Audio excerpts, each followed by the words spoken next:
High, নমস্কার। আমি একটা নারী।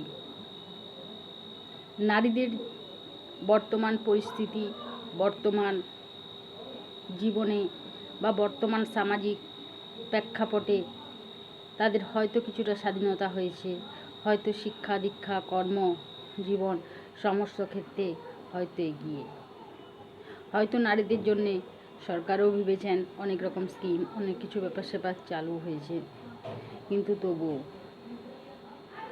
নারীদের আজও কিছু কিছু জায়গায় অবহেলিত বা তাদেরকে একটা অন্য দৃষ্টিতে দেখা হয়। কন্যা ভ্রূণ হত্যা আজও আছে সমাজে, হয়তো কিছুটা কমেছে, কবে পুরোপুরি কমবে সেই আশায় রইলাম। নারীরা এগিয়ে যাক, নারী শক্তি এগিয়ে যাক, নারী শক্তির জয় হোক।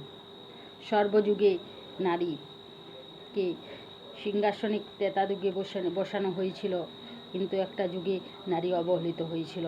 আজকেও নারীদেরকে কিছুটা স্বাধীনতা দেওয়া হয়েছে। মেয়েদের জীবন তা সত্যিই আজব। তারা পারে না নিজের ইচ্ছে মতো চলতে। তাদেরকে নিয়ে নানাভাবে নানা কথা বলা হয়। রাস্তা চলতেও হয়তো তারা চলে, হয়তো তারা শিক্ষিত, হয়তো তারা সমাজে মাথা উঁচু করেই বাঁচতে চায়, তবু একটা কুনজর, কুদৃষ্টি কিছু কিছু মানুষের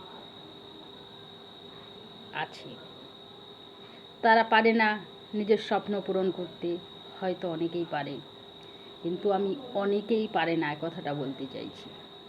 কোনো মেয়ে যদি অন্যায়ের প্রতিবাদ করে, তাহলে সবাই বলবে মেয়েটা বেয়াদব, মুখের উপর কথা বলে। সেই মেয়ে শক্তির উপর কথা বলা হবে, তাকে অন্য তকমায় ভূষিত করা হবে।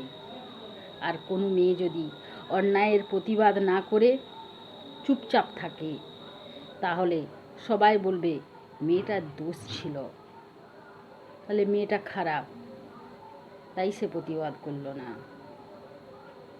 এইভাবে সমাজে মেয়েরা অবহেলিত হয়ে আসছে।